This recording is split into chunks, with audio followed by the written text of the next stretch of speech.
Buen día, mi nombre es Ilia Salgado y soy la coordinadora del grupo número 1, el cual está integrado por mis compañeros Ana Gabriela Cárcamo, Juan Alberto Núñez, Manuel Alejandro Núñez, Rosibel León Torres, Rudy Xiomara Barahona, Walquiria Portillo y su servidora Ilia Salgado.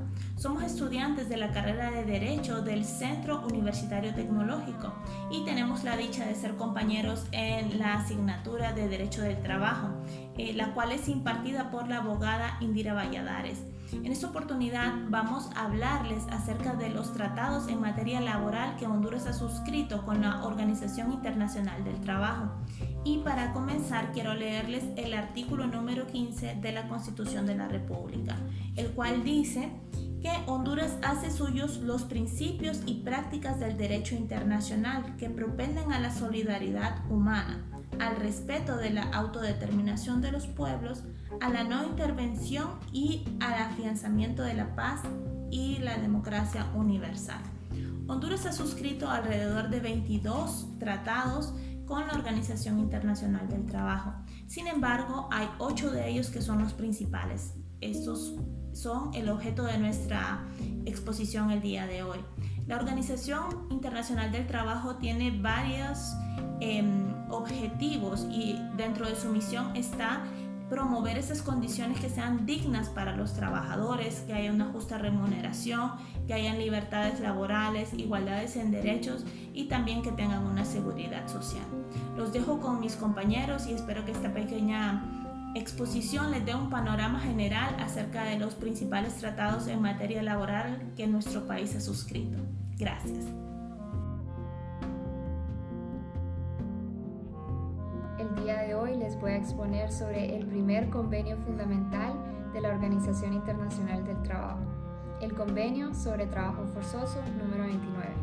Este convenio fue aprobado en Conferencia General de la Organización Internacional del Trabajo el 28 de junio de 1930. Entró en vigor 2 años después, en 1932, y al día de hoy cuenta con 178 ratificaciones y 0 denuncias. En este convenio se define el trabajo forzoso como toda actividad, servicio o trabajo que es exigido a un individuo bajo la amenaza de una pena, puede ser cualquier pena, y que lo está realizando la persona en contra de su voluntad. Por ejemplo, la esclavitud moderna, la prostitución forzosa, el trabajo infantil, la mendicidad forzada. Ha surgido también una nueva forma en los migrantes, cuando quedan atrapados en esquemas de trabajo para saldar una deuda o son retenidos en contra de su voluntad. Hay algunas excepciones que cabe mencionar dentro de esta definición, que no es considerado trabajo forzoso todo el servicio militar obligatorio, las actividades cívicas que tienen los ciudadanos, o cuando hay un desastre natural y se exige que se haga un trabajo para ayudar a la protección de la nación. También en cuanto al convenio, cabe mencionar de que los países que lo firman deben comprometerse a ejercer una tutela efectiva para que no hayan formas de trabajo forzoso y a la vez aplicar las sanciones penales para castigar este tipo de situaciones que puedan ocurrir. En Honduras, este convenio fue ratificado en 1957 y a nivel de constitución, en el artículo 127, se menciona que los trabajadores tienen el derecho a escoger su trabajo y a renunciar a ella libremente. También que el Estado va a ejercer una tutela para garantizar que se respeten los derechos de los trabajadores. Por otro lado, en el Código Penal también se mencionan las sanciones para este tipo de situaciones, para la trata de personas, los tratos degradantes a las personas y los crímenes de lesa humanidad, como la esclavitud, la explotación sexual, la prostitución forzada, el embarazo forzado, entre otros. Entonces, en resumen, el trabajo forzoso tiene 3 elementos, que es un servicio, actividad o trabajo que se ha exigido a una persona con la amenaza de una pena y que está siendo realizado por ese individuo en contra de su voluntad. Y lo otro más importante que deben recordar sobre este convenio de trabajo forzoso número 29 es que Honduras lo ratificó en 1957, por lo que ahora forma parte de la normativa hondureña. Muchas gracias.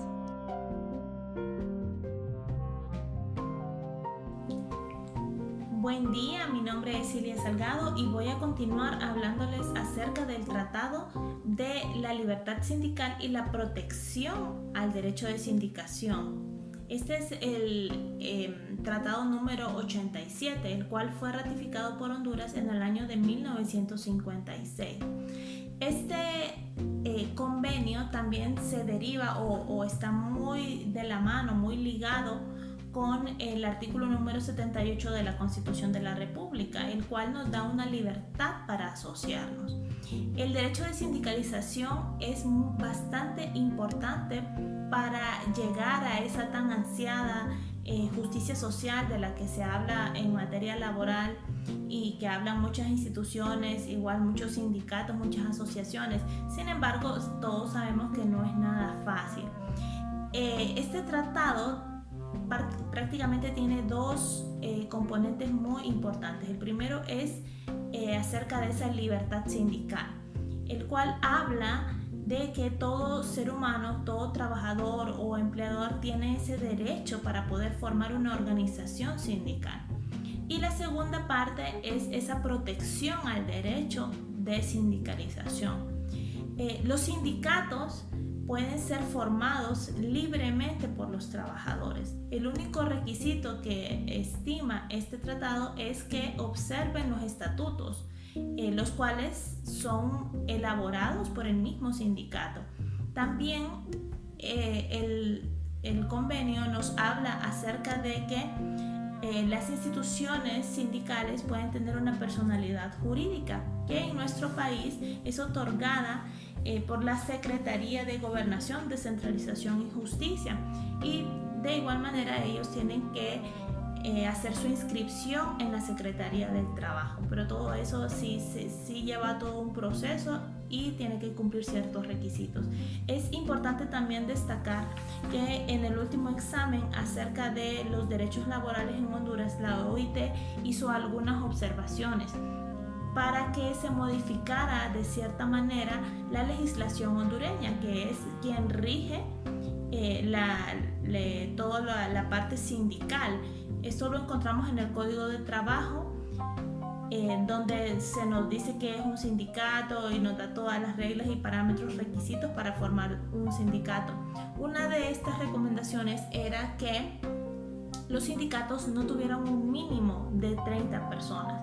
Como todos sabemos, el 70% de la economía en nuestro país es mediante la pequeña y mediana empresa. Muchas empresas no llegan a este límite de empleados, por lo tanto no pudieran tener ellos un sindicato, entonces se les está coartando ese derecho a poder asociarse y tener su propio sindicato de la empresa. También dieron otra recomendación de que se eliminara el hecho de que solo puede haber un sindicato en cada empresa. Hicieron otras recomendaciones también, las cuales no han sido tomadas en cuenta por nuestras autoridades.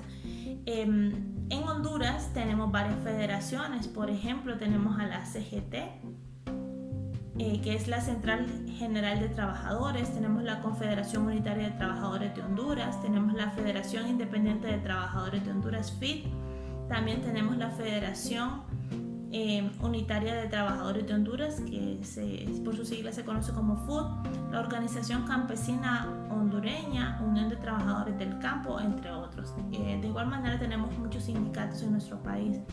Si bien es cierto, tenemos el derecho de poder asociarnos y también poder formar un sindicato, también en la práctica conocemos que es muy difícil formarlo por muchos motivos. El primero es porque son mal vistos por sus empleadores. Es más, muchas personas cuando se escuchan rumores de que quieren hacer una asociación, simple y sencillamente los despiden y no les permiten poder asociarse y poder luchar por sus derechos como trabajadores.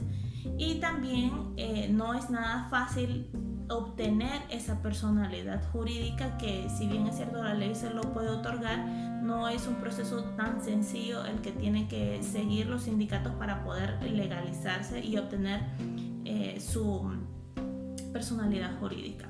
Eso es todo de mi parte. Muchas gracias. Muy buenas, abogados. Mi nombre es Juan Alberto Núñez y a continuación les voy a hablar brevemente sobre uno de los convenios fundamentales de la Organización Internacional del Trabajo, específicamente el convenio número 98, el cual se reconoció y fue adoptado a través de la Convención de Ginebra del 8 de junio de 1949 en su 32ª reunión. Entró en vigor el 18 de julio de 1951. Este convenio viene a complementar al convenio 87 de la Organización Internacional del Trabajo, que trata sobre el derecho que tienen los trabajadores a construir sindicatos y afiliarse a estos. El convenio 98 establece las garantías y medidas de protección para que los sindicatos funcionen libre e independientemente de los gobiernos y de los empleadores. Este convenio pretende que los trabajadores no sean discriminados en cuanto a su libertad sindical para defender sus intereses comunes. Hasta la fecha, este convenio ha sido ratificado por 167 países pertenecientes a la OIT, países entre los cuales se encuentra Honduras, quien lo ratificó el 27 de junio de 1956. El convenio también promueve las condiciones laborales propias de un Estado de Derecho, que protege los derechos sociales de los ciudadanos, ya que su principal función es que los patronos y empleados tienen el derecho de afiliarse a las organizaciones que estimen convenientes para promover sus intereses y condiciones, que son propias de un Estado de Derecho, tal como lo es Honduras. Además, ningún empleado puede ser discriminado por el hecho de pertenecer o no a algún sindicato, así como lo establece el artículo 1 de este convenio, que afirma lo siguiente: los trabajadores deberán gozar de adecuada protección contra todo acto de discriminación tendiente a menoscabar la libertad sindical en relación con su empleo. De igual manera, este derecho está reconocido en los derechos sociales establecidos en la Constitución de la República. La libertad de asociación se encuentra recogida en el artículo 78, que nos habla de las garantías y libertades de asociación y de reunión, siempre y cuando no sean contrarias al orden público y las buenas costumbres. Sobre la libertad sindical, específicamente, está recogida en el artículo 128, numeral 14 de nuestra Constitución, y nos habla sobre el derecho de los trabajadores y los patronos, conforme a la ley, de asociarse libremente para los fines exclusivos de su actividad económico-social, organizando sindicatos o asociaciones profesionales. Muchísimas gracias. En lo que respecta al convenio relativo a la igualdad de remuneración entre la mano de obra masculina y la mano de obra femenina por un trabajo de igual valor, fue adoptado a raíz de la convocatoria hecha en el Consejo de Administración de la Oficina Internacional del Trabajo, que fue en la ciudad de Ginebra, y tuvo como propósito el adoptar varias prácticas relativas a la igualdad de remuneración entre la mano de obra masculina y femenina. Fue en dicha convocatoria que se dispuso a revestir con carácter de convenio internacional para todas aquellas proposiciones derivadas de la reunión. Para los efectos de nuestra legislación, este entró en vigor un 23 de junio de 1953. Dentro de su articulado se destaca que todos los Estados miembros deberán emplear medios con el fin de promover y garantizar la aplicación a todos los trabajadores de la igualdad de remuneración entre la mano de obra masculina y mano de obra femenina, ¿verdad? En pro o a favor de un trabajo con igual valor. También se establece que este principio debe ser aplicado a través de la legislación nacional, ¿verdad? Y que resulta determinante adoptar medidas que promuevan las evaluaciones objetivas del empleo y que estos métodos se adopten para dicha evaluación sean decididos en su defecto por las autoridades o por las partes contratantes, ¿verdad? A lo que hago la pregunta, ¿qué entendemos por evaluaciones objetivas? Pues estas evaluaciones no son más que aquellas evaluaciones que suponen el proceso por el que se lleva a observar las cualidades del empleado junto con sus aptitudes, actitudes, y tiene como propósito el lograr medir el rendimiento laboral del trabajador. Dentro del convenio se desarrolla también una serie de pasos a seguir, o lineamientos, en cuanto a la ratificación, las declaraciones, las modificaciones, las denuncias al mismo, y me permito destacar algunas como, por ejemplo, la ratificación.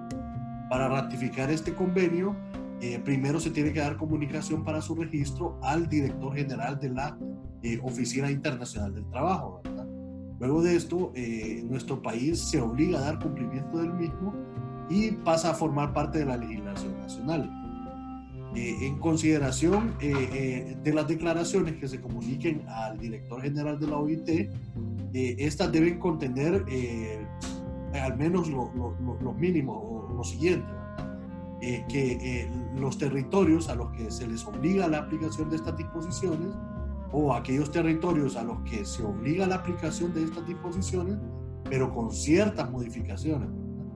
O por último, aquellos territorios en los que definitivamente no es aplicable, fundamentando siempre con una explicación válida o lógica.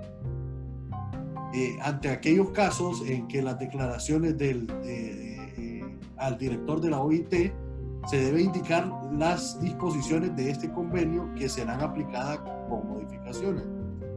Se deberá ser específico de las modificaciones contentivas, y también es de suma importancia destacar que los miembros pueden renunciar total o parcialmente a lo expuesto por este convenio por medio de una declaración ulterior, es decir, una declaración posterior.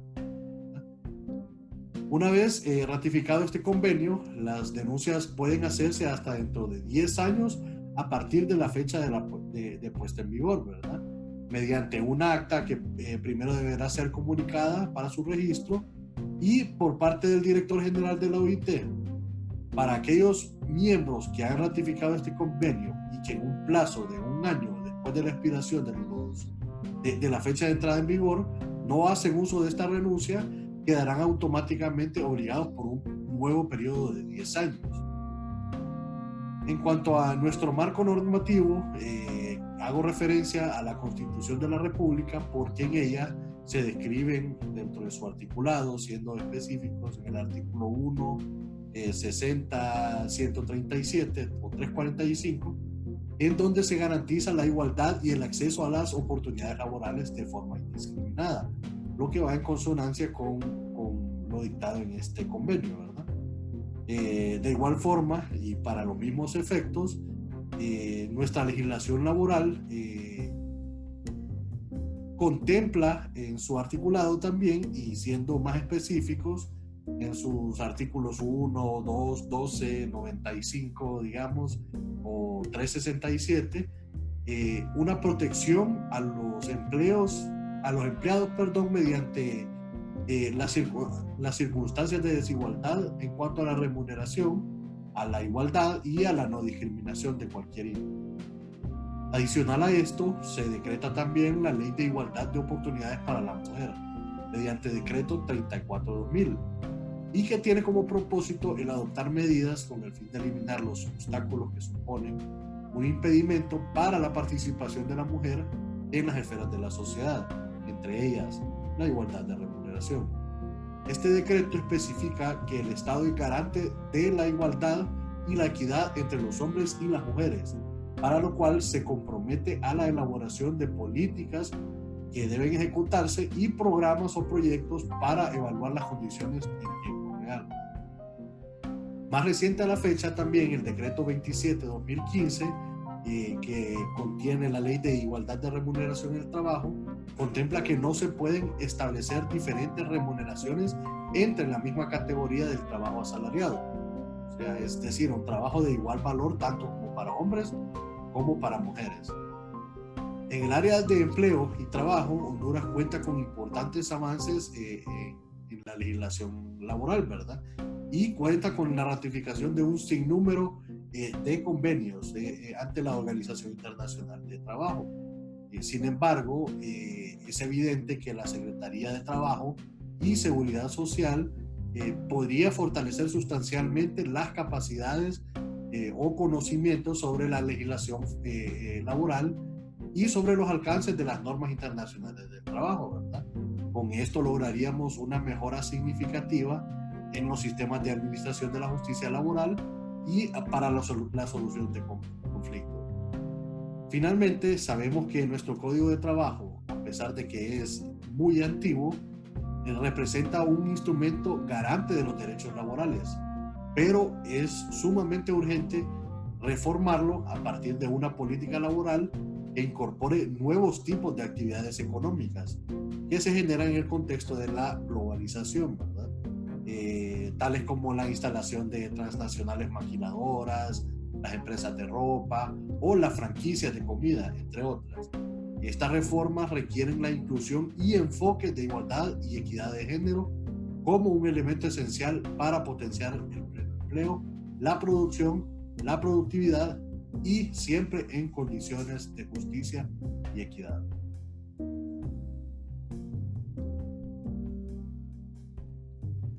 Hola, mucho gusto. Mi nombre es Rosibel León. Les vengo a hablar acerca del convenio sobre la abolición del trabajo forzoso. Este se realizó bajo la convocatoria del Consejo de Administración de la Oficina Internacional del Trabajo, OIT. Se adopta el 25 de junio de 1957. Los dos primeros artículos de este convenio marcan la pauta de lo que llevará a ser a nivel mundial el marco regulador de lo que el trabajo debe de ser y no se debe permitir una esclavitud moderna, trabajo forzoso o ideología impuesta para poder realizar ciertas labores. En el artículo 1, todo miembro de la Organización Internacional del Trabajo que ratifique el presente convenio se obliga a suprimir y a no hacer uso de ninguna forma de trabajo forzoso.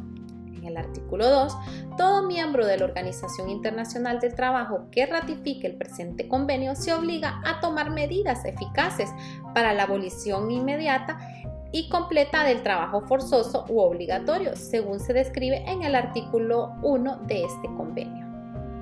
En Honduras, el Congreso Nacional ratifica el convenio el 24 de abril de 1958 mediante decreto número 39 y publicado en el diario oficial La Gaceta el 23 de mayo de 1958. La Constitución de Honduras prohíbe el trabajo forzoso, lo cual se puede apreciar en los artículos 128, numeral 6 y numeral 12. Destaca la responsabilidad del patrono de cumplir en su establecimiento las disposiciones legales sobre higiene, salubridad, adoptando las medidas que permitan prevenir los riesgos profesionales y asegurar la integridad física y mental de los trabajadores. En las conclusiones, el antecedente histórico nos demuestra que la regulación del trabajo no es solo una medida de protección de los derechos humanos, sino también como una necesidad para el desarrollo económico, financiero y social. Todas las economías del primer mundo respetan, validan y refuerzan el cumplimiento de estos tratados y reflejan que bajo estas normas existe la diversidad de trabajo, oportunidades y condiciones favorables y satisfactorias del trabajo que generan un mercado vasto y ampliamente regulado. Lamentablemente, en Honduras, a pesar de haber ratificado el convenio y a pesar que las leyes en Honduras están orientadas a la protección del empleador, la realidad es que todavía no se ha logrado el respeto total de las leyes, pues todavía observamos personas realizando actividades forzadas a cambio de un empleo o contrataciones basadas no en capacidad sino en afiliación política. En este sentido, el cumplimiento de este convenio no se limita únicamente a incorporarlo en la Constitución y en las diversas leyes del país, sino en forzar su cumplimiento mediante la regulación y aplicación tanto al empleador como al trabajador en los deberes y derechos, así como los beneficios del cumplimiento de estas leyes para el beneficio colectivo y social de Honduras, terminando diciendo alto al trabajo forzoso.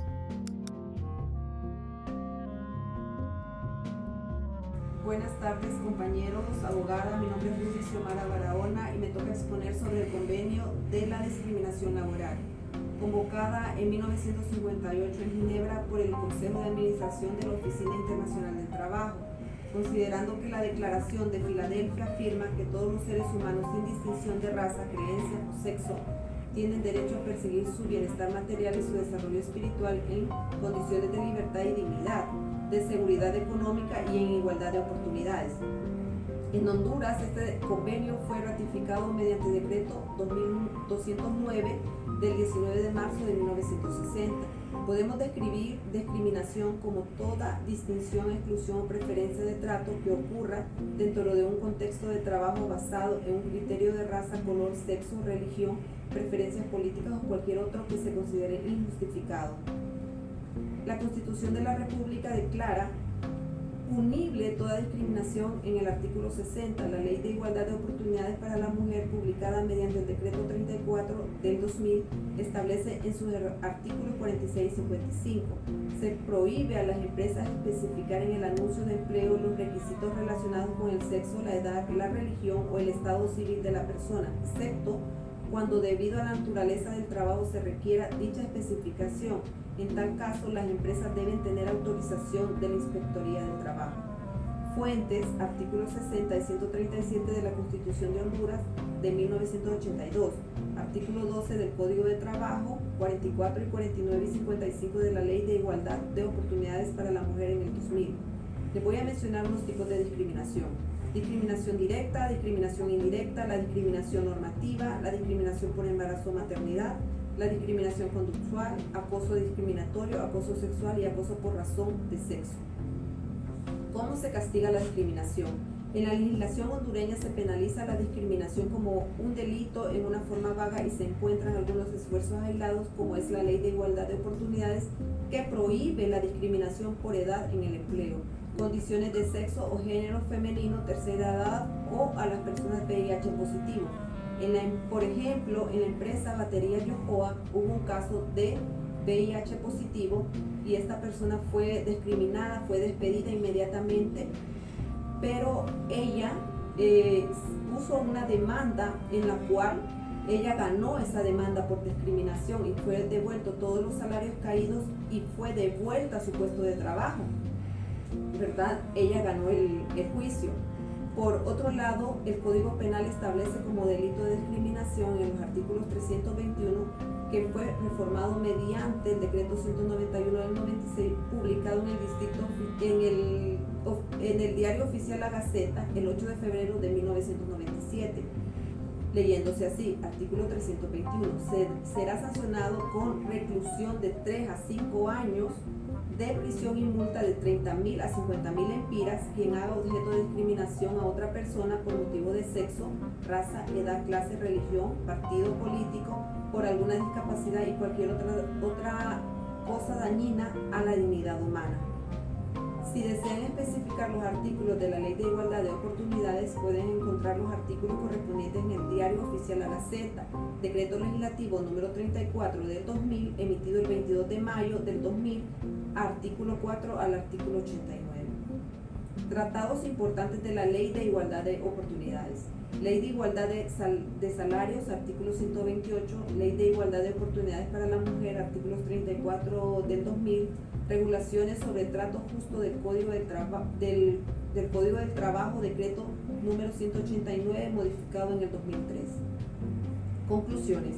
De acuerdo a lo descrito por la OIT, la prohibición de la discriminación en el trabajo no ha logrado que esta práctica deje de realizarse. Sin embargo, creo que la legislación que prohíbe la discriminación es un elemento indispensable, pero no suficiente.